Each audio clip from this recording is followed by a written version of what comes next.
Bonjour. Miyo-wîcêhtowin, and arriving in Thunder Bay is Isabel Okanese. Welcome. Thank you. And as well as we have Darlene Nikan to talk as well about lateral violence. Welcome, Darlene. Yeah, good. So first of all, would you like to introduce yourself traditionally as Anishinaabe? Tanset, I'm Isabel Louise Okanese. I'm OG Cree from the Turtle Clan. My Indian names are Gazi Tauset, and my other Indian name is Sweetgrass Woman that blows in the wind. And I'm non-status Indian. My family was disenfranchised from Okanese Reserve roughly 100 years ago. That must be what an experience. So why did you start working for lateral violence? That's a good question because it's a very long answer. I was thinking about it for about 15 years, and when I lived in Edmonton, a lot of my friends at that time told me that it was too political. I shouldn't do it because I was too fat to walk across Canada, or that I wasn't really an Indian and no one was going to listen to me. And so I was very easily discouraged. 4 years ago I moved to BC, and as I was moving, I was thinking about what was I going to do differently with my new life in BC. And my first thought was I wasn't going to let anyone talk me out of doing anything that I've decided to do, including elders. Unless my idea is crazy, like something that would hurt me, then obviously I'll listen. But when it's something like, for instance, the walk, I'm not going to let anyone discourage me. And then last year, an Anishinaabe man in Victoria walked from Victoria to Ottawa on a dream. He had a dream, and 2 days later he was walking. And I thought if he could make it to Ottawa a day early, as I said to my prayer to the Creator, then I would do the walk. And James made it a day early, and then I was like, oh, I have to keep my word with the Creator. I said I would do this walk, and so I started preparing last year. And lateral violence has marred my life, my whole life. And I don't want any more children growing up the way I was brought up. I didn't know until my 30s that I was Saulteaux Cree. I knew I was Cree, I just didn't know we were Saulteaux. I didn't know my father spoke Saulteaux as a child. He said he spoke Cree. And then when he went away to school, he learned English. So I just thought the family was Cree. So there was many secrets. And I didn't know I was from the Turtle Clan until I was in my 30s. So there was a lot of information denied me. And because of that denial, I've been ostracized and judged and rejected by my own people. And that created a lot of confusion and hurt in my life when I was younger. I didn't know I was an Indian. I was trying so hard to figure out who am I and what am I. When I was in my 20s, I was praying to the Creator. I was like, Creator, send me a sign. Am I an Indian or am I not? And I was like, Creator, if I don't get a sign, I said, now. I was at work. I said, from now on, I'm going to tell everyone I'm white. And I was working, and this woman came beeline towards me and said to me, she shook my hand and said, a little bluebird told me you are an Indian. And I was gobsmacked. And she went and left the store on my left, and I went into the back room and cried. Because up until that point, I didn't tell anyone. When I was a little girl, I used to play with a bluebird. It was about this big, and we used to have tea and cakes together, and I used to talk to this bird. or I would talk to a rabbit. So there's two creatures that I would play with as a child, and the little bluebird was one of them. Well, actually, it was a huge, big, fat bluebird. Looks like the, in Twitter, it looked like that bird. Excuse me, I have a cold. So I was astounded because here's this woman that I never met giving me a sign from the Creator, yes, that you are an Indian. And so I started calling myself an Indian. And in that long journey, I'm 43 now. It's only been because of this walk that people are accepting me as an Indian. So it's been a very long, hard road. And the lateral violence that I've experienced is something I don't want other people to experience, especially the younger kids as they grow up. Excuse me. And I want it to be replaced with lateral love. Absolutely. And how did lateral violence affect your life? How did lateral violence? Well, just like I said earlier, it could be taken into a lot of ways.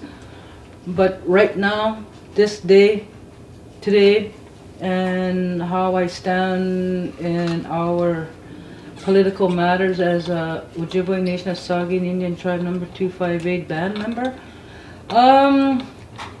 I find like our own governance is lateral violent to us, as to not listening, as to not acknowledging us, as to just dissing us. We're not taken as a real people who want to know about our future and where do we stand as Saugeen band members, and just everything like that. We called it prejudice, but I guess it could be lateral violence too in that way. And that's what I find about our reserve is they're very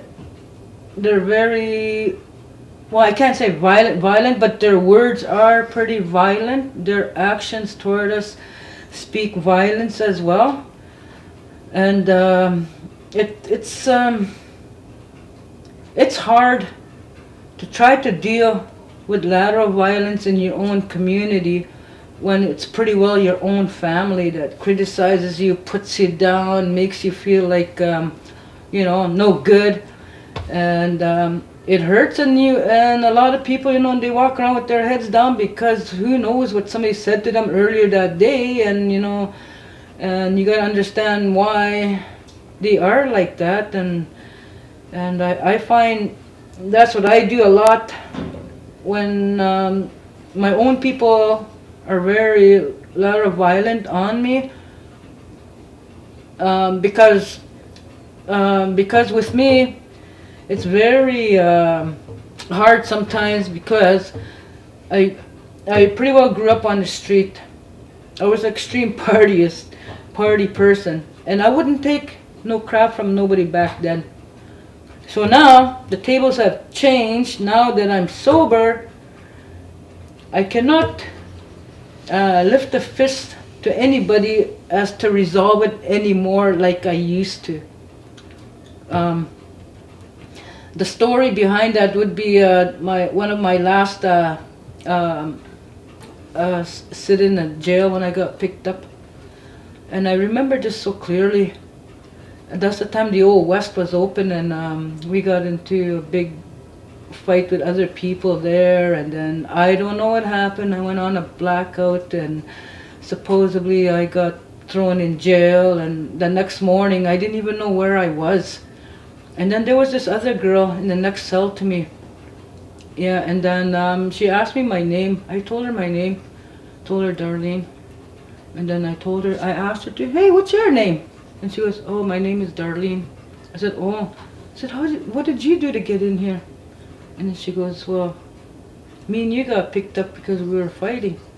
I went, oh, like that. And then from there, that kind of woke me up after I saw her face.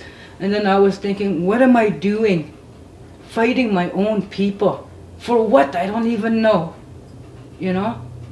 Did she look at me wrong way? Did she push me? Or did she try to take my boyfriend? What was it? Like that. I start questioning myself. and my actions. And then that's where I started thinking, like, you know, I don't want to fight my people. They're already hurting. What am I doing? I started questioning myself. That's when I started to really look at our people and where I stood.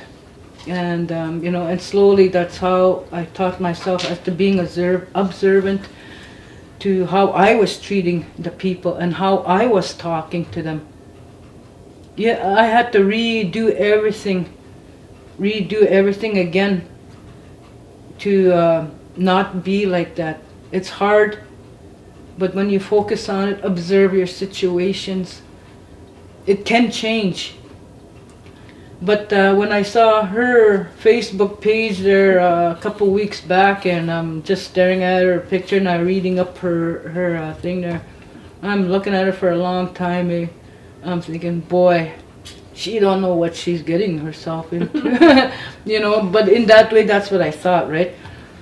But it's a good thing that there's always hope that somebody steps out to do something for the better, for our people to get better in healing their spirits, and, you know, try hard to walk in a good way. Absolutely. Absolutely. Yeah. Like, I find that a lot more women are starting to step up and empowering each other, and that is so beautiful. That's empowering. That's where the leadership is. So when you talk about lateral violence and you see it and you experience it in education and housing, right, Darlene? I mean, you experienced with housing. Yeah. That must have been a really tough fight for you. It is. Yeah, it is. It's hard. Yeah, because just like, again, what I'm saying, like, you know, we don't get help from our chief and council. And because our elder was probably in a lateral violence at the time when she asked us for help to help her build a cabin. And because she was staying in an old chicken coop, like, it was terrible. And our own leadership didn't, you know, take heed to what she was going through, because she was an elder, because she was an alcoholic, and because she was off reserve. Like, they didn't want nothing to do with her. But on the other hand, when she come and asked me for help, I didn't have no money. All I had was like a penny on us. And when she asked us for help, we were saying, well, we don't even have a hammer. Like, how are we going to do this, eh? But I always remember, pray to the Creator. Bring it to Him. Him. How you believe your Creator.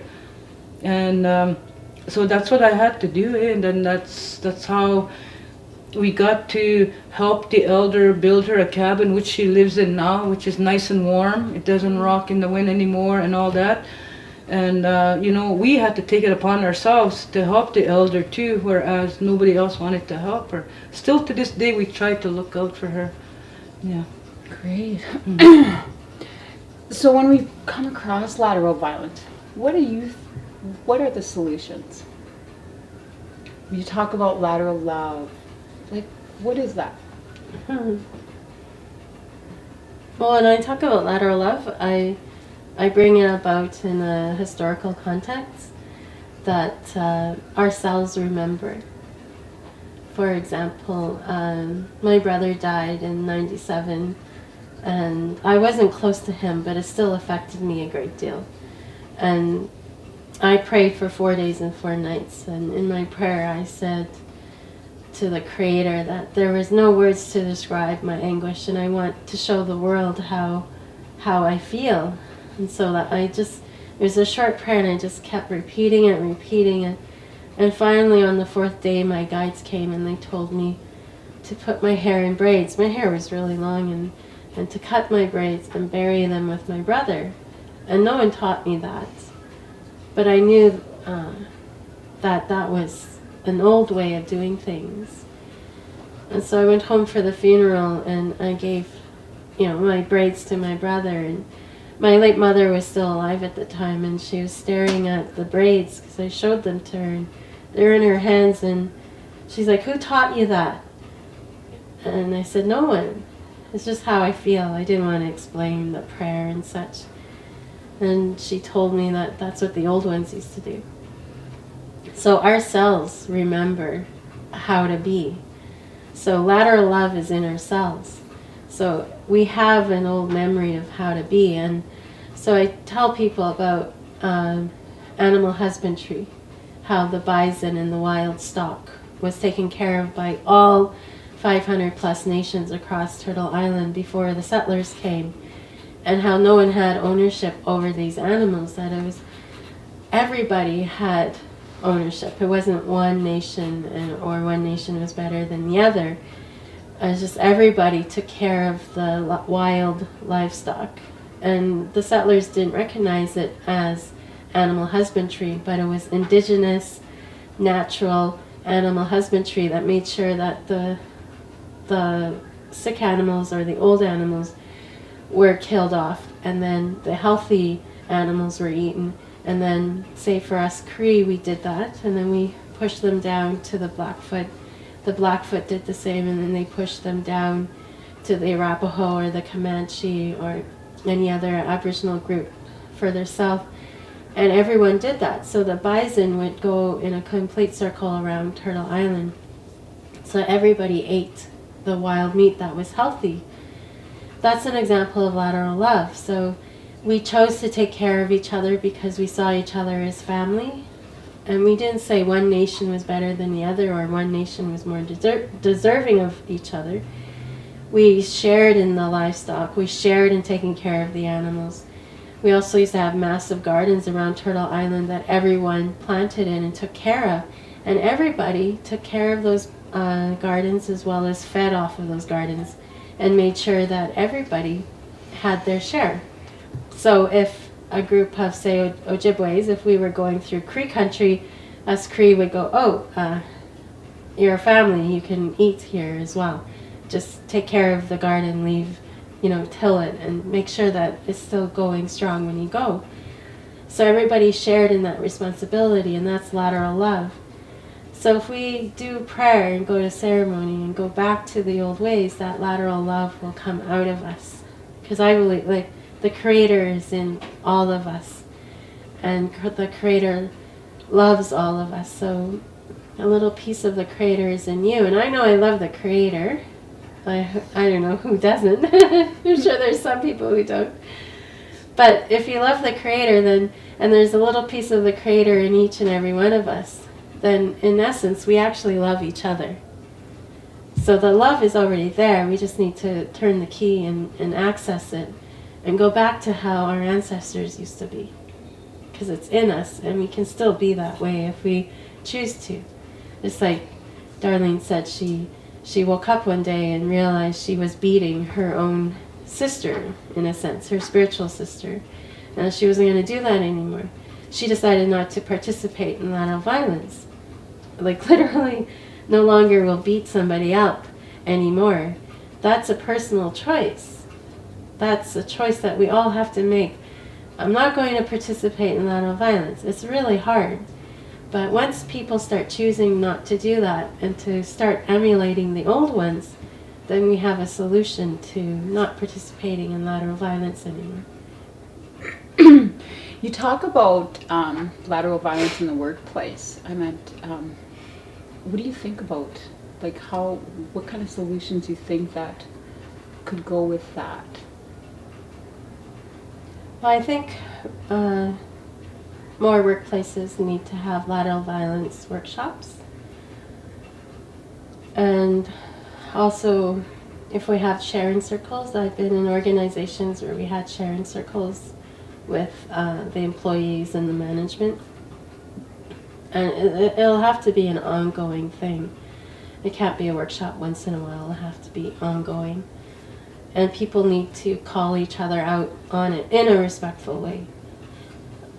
Excuse me, I have my cold.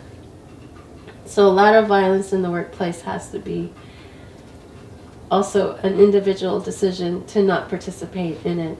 At the same time, people need to be educated on what lateral violence is, because it's so normalized that even educated people are participating in it. Even ceremonial people are participating in it. when I was in Saskatchewan, I was talking to an elder. I asked him to pray for the walk. And there's a cultural advisor, a young man who's a cultural advisor. And we were talking about the walk, and they both admitted in participating in lateral violence. And I was thinking, wow, they are so brave, because I have yet to say I've participated in lateral violence. And I was thinking, they're more evolved than I am, because they're admitting to participating. Whereas up until then, I was still talking about lateral violence as a victim instead of as a perpetrator. And I still don't have the courage to do that. I don't know how. I was like thinking today, where can I admit to participating in lateral violence? And I still can't do that. I don't know. I don't even want to. But I think it's important. Like, you're so brave in saying you beat that woman, and how you decided not to do that anymore.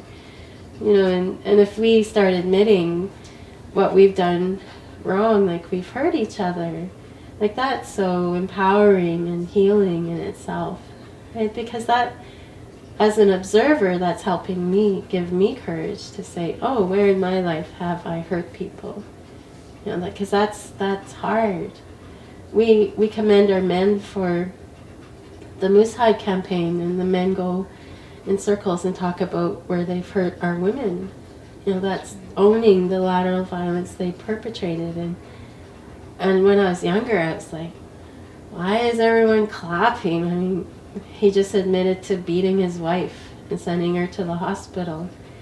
But in Indian country, people will clap not because he beat his wife, but because he admitted to his wrongdoing, and he's trying hard to do better. And in those moments, that's when I feel proud to be an Indian, because I know I can get support from some people Absolutely. for admitting what I've done wrong, when I get that brave again, when I get that courage. I'm not there yet, but maybe one day.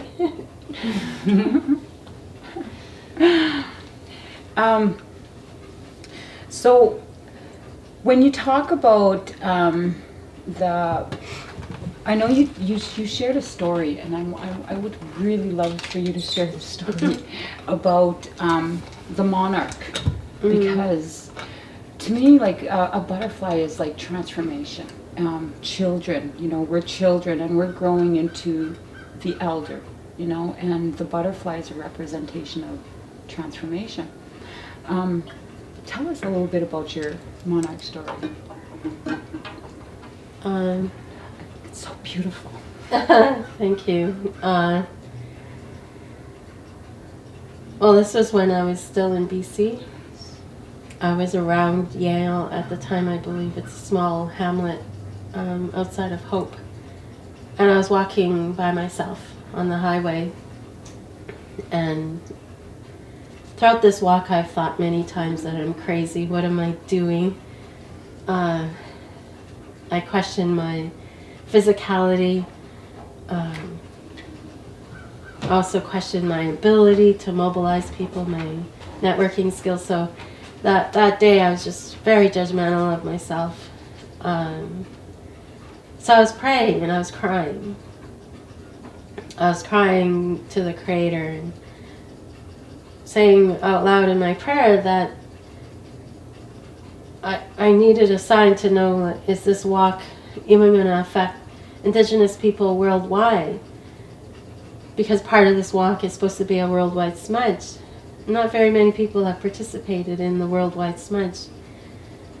So I was thinking, what am I doing? Is this really going to affect change, especially around the world? There's only 300 million Indigenous people worldwide. The world needs us. As our health declines, so does Mother Earth. So I'm thinking as well, if we're all gone, what's going to happen to Mother Earth? And what's going to happen to the rest of the humans? What will happen to humanity? Because if we're all gone, then maybe Mother Earth will be dead by then, So I'm just crying and wondering, am I crazy?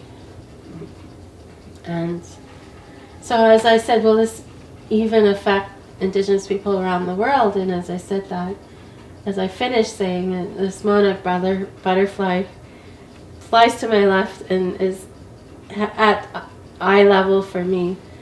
And I'm looking at this butterfly, and it has a face.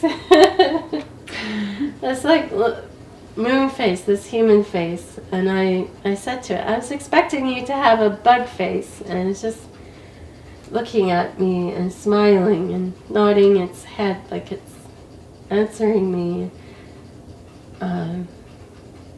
That is so beautiful because, you know, like I myself, I believe in everything's living on Earth, right?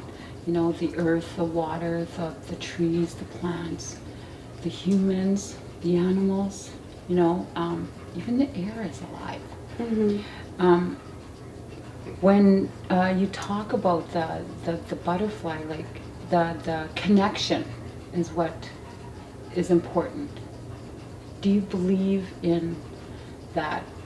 What is your concept of what that connection is?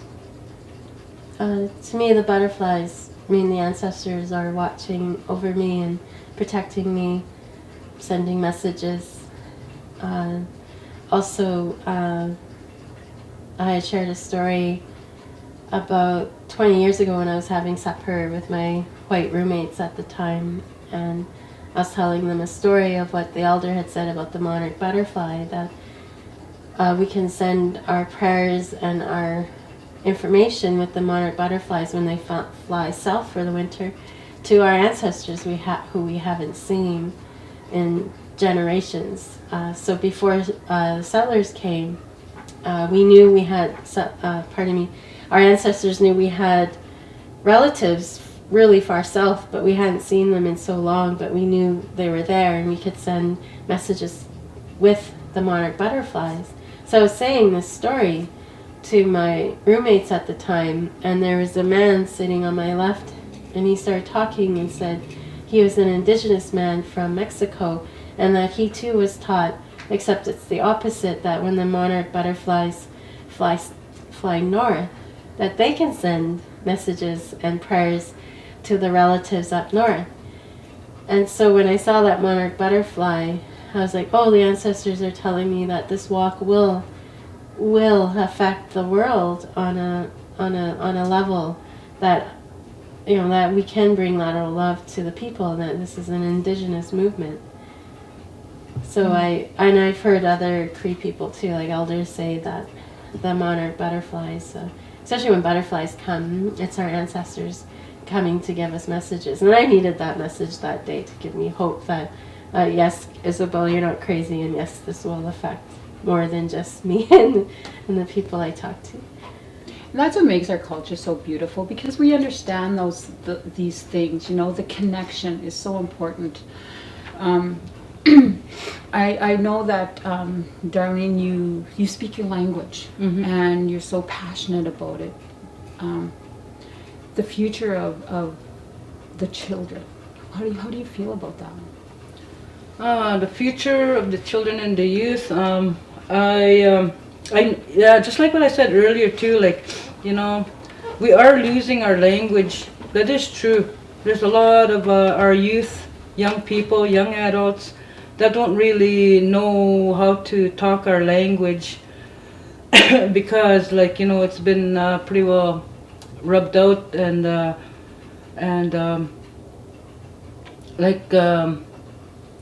earlier too, when I said I observe a lot what goes on around me. Like when I go to Toronto, like I observe the people, all kinds of people, right? And everybody, like the Chinese, they do speak their language amongst themselves. Same with the Asians, same with the French.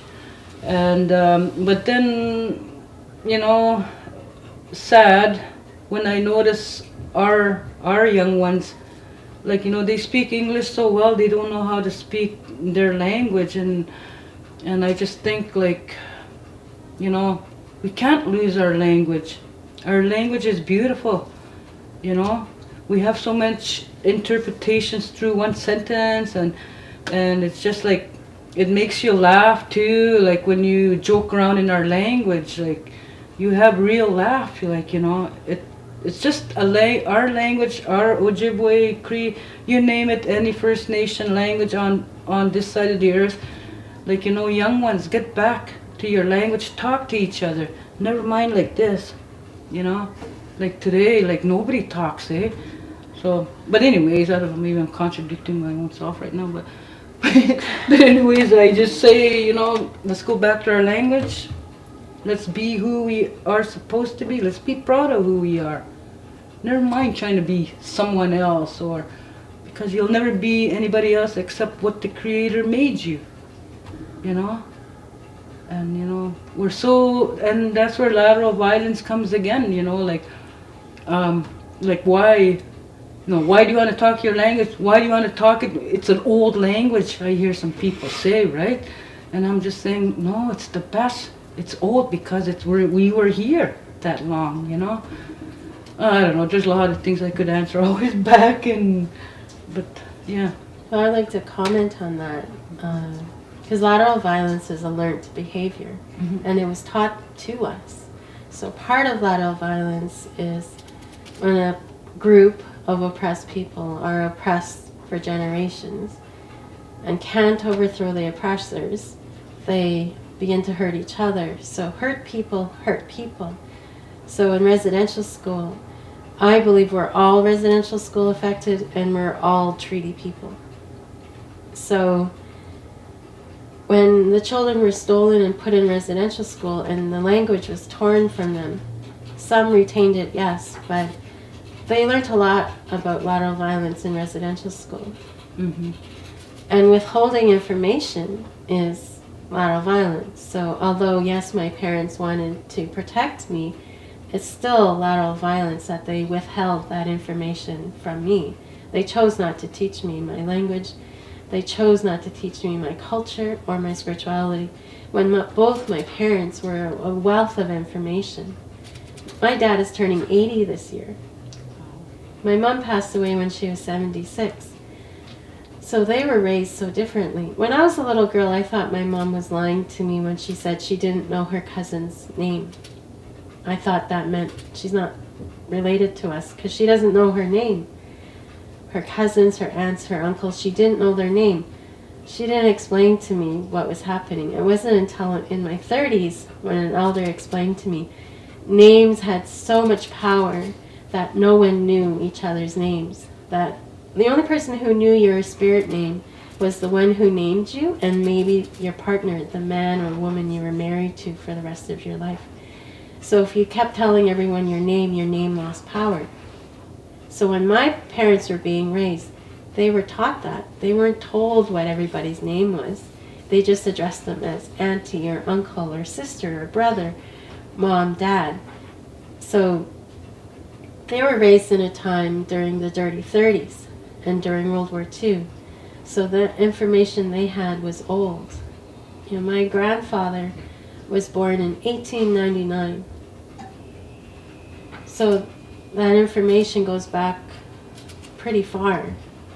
And my parents withheld that information because when they were being raised, it was essentially beaten out of them. So I know there's a lot of pain in there, but it's still lateral violence when information is withheld. So a lot of children who are not speaking their language, it's because that information is being withheld for whatever reason. Because of colonization, because we've been hurt, there's trauma there that we need to heal from. So it's kind of hard, like, who do we blame? I mean, I don't think we need to blame people, but we do need to talk about colonization, how it's affected us, how it's hurt us, so that we can move past it and name it. Because once we can name it, we become empowered. Because with me, I always acknowledge the fact that I'm intergenerational residential school survivor. I'm a survivor of a whole lot of things. But yet, you still live through those cells that you talk about. How do you get that through to everybody, to other people, through what I'm trying to get at is hugs, okay? I noticed that you Facebook on your hugs. Hugs, you say that it gives energy. Like, what is that? Well, what I like about our people is that we're still very loving. You know, your story, I was astounded how the night before you guys were at each other's throats, and yet in the morning you're still in the same room, and when you both were sobered up, you weren't at each other's throats anymore. And that's so much like us. We can, one moment threaten to kill each other, and then this next second, once that anger is dissipated, we're like, oh, I love you, and kindness is shown, and some people wake up and go, oh, I don't want to do this anymore, I don't want to hurt my people. So what I like about our people is that our ability to forgive, especially when somebody owns up to their behavior, we're willing to forgive. Well, the ones that are willing to go there with us, right? So helping each other out through hugging like that makes that connection, that powerful heart connection, and brings us back to being loving towards one another, even though it's on a small scale. Because we live in a society now where touching one another is not, it's not happening very, very much, or if touching is happening, it's bad touch. People don't know there's a difference between good touch and bad touch, and so we're disconnected from each other in so many levels, and being physical with one another, especially with residential school survivors, a high percentage have been molested, so there's that fear factor. And to go back to hugging, my late mother went to a day school and she didn't want to hug me, and in my late 20s she told me she didn't want to hug anymore from me, and I said, Mama, I will respect your choice for 1 year. I said, I will not hug you for 1 year, but I said after that I will hug you hello and I will hug you goodbye. And I said, that's the best I can do, because you are my mother, and I'm never ever going to stop touching you. And I said, this is my way of helping you understand good touch and bad touch. That's great. Especially with the ones that have passed on, and acknowledging the ones that, that we've lost, with that, bless their spirits and their families that, that are sticking with them, with love. So from here, Isabel, where are you going from here? I hope to go to Pickle Lake, to head north. Funding needs to come in, and a support vehicle has to come in order for that to happen. But I was thinking I must have gotten sick so that it would force me to stay longer in Thunder Bay. If I wasn't sick, I probably would have just said, oh, the funding in the car didn't come through, so I'm charging ahead. Because that's what I would have done, is just charge ahead. But now that I'm sick, I'm thinking, oh, I'm probably being forced to stay longer than I had originally planned. So that would force me to work on that leg of the trip a little bit more. Then my next hope of reaching would be Ottawa, and Toronto, Montreal, and New Brunswick, and Halifax, Nova Scotia would be the last leg of the trip. But I'm aiming to be done the first week in November, and so I have a couple of months left to finish getting to all those places. I think it's important to walk on the highway. When I was walking on the highway, I was changing so much. Like, I just felt the Creator's hand in me, and I was becoming a much more kinder, gentler, softer spoken person, and I like that, and it would be awesome to go back on the highway on a personal level to change that. The Creator was changing me and making me into the person I always dreamt of being. So I want to go to Pickle Lake. I think I was thinking earlier today, oh, I I'm needed here. I don't know what I can do here in Thunder Bay. I don't know if I can help by walking to Pickle Lake, but there's a reason why the Creator sent me here. There's a reason why I'm sick, so I need to figure out what that means. That's great. So where can people send their funding to? Well, you can go to Miyo-wîcêhtowin walk on Facebook. There's a GoFundMe site, and I'll spell Miyo-wîcêhtowin because I know that's Korean. Not everyone can spell that word, but it's spelled Miyo-wîcêhtowin, and then walk WALK @gmail.com. That's to email me, or to go on Facebook, Miyo-wîcêhtowin walk, to find the event page. And the GoFundMe page, you can find it under the same name, I believe. And there's also a YouTube channel, and there's links in the event page and the YouTube channel to the GoFundMe site to make donations. Well, I say you've planted a seed in Thunder Bay. I mean, I'm so inspired by you, empowered, and I truly respect what you are doing. And I'm hoping that love does move forward from this. Oh, thank you. So do I. So you wanted to do the love prayer. Do you still want to do the love prayer? When I'm feeling better, I would like to do the love prayer because Before it you takes leave. at least 2 hours. Okay. Absolutely. So we will let you know where that's going to be when you're feeling better. So you'll be in town for a couple of more days.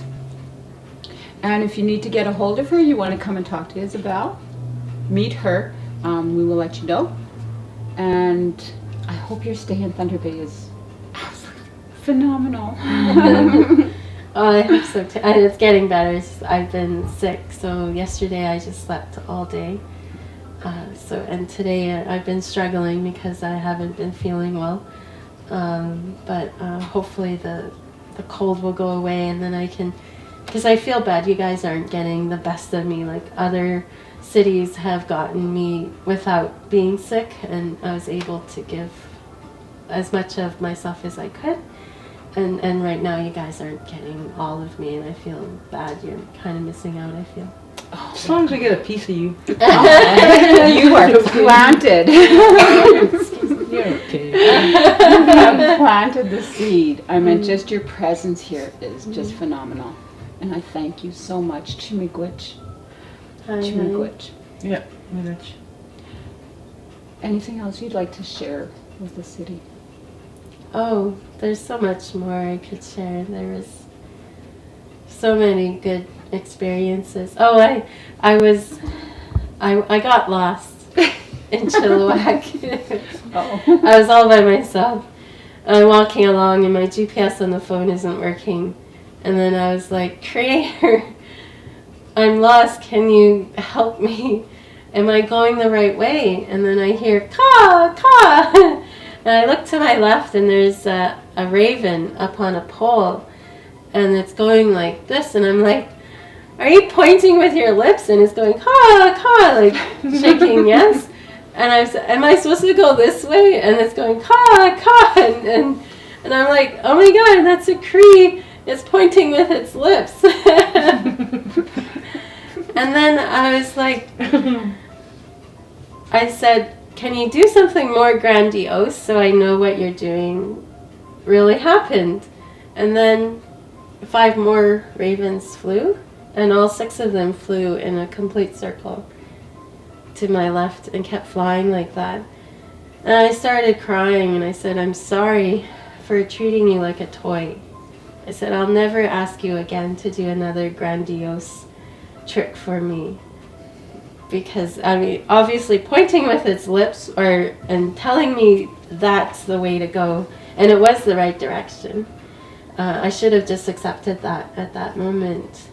But to see the 6 in a complete circle, that's when I knew, oh, I gotta stop doubting that the Creator is sending me animals and such to help me.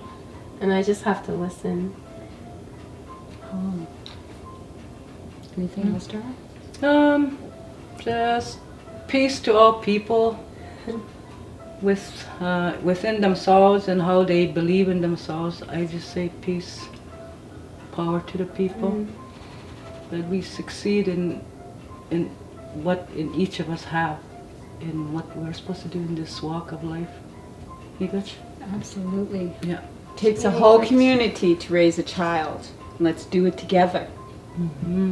So with that, Chimigwich. Higach.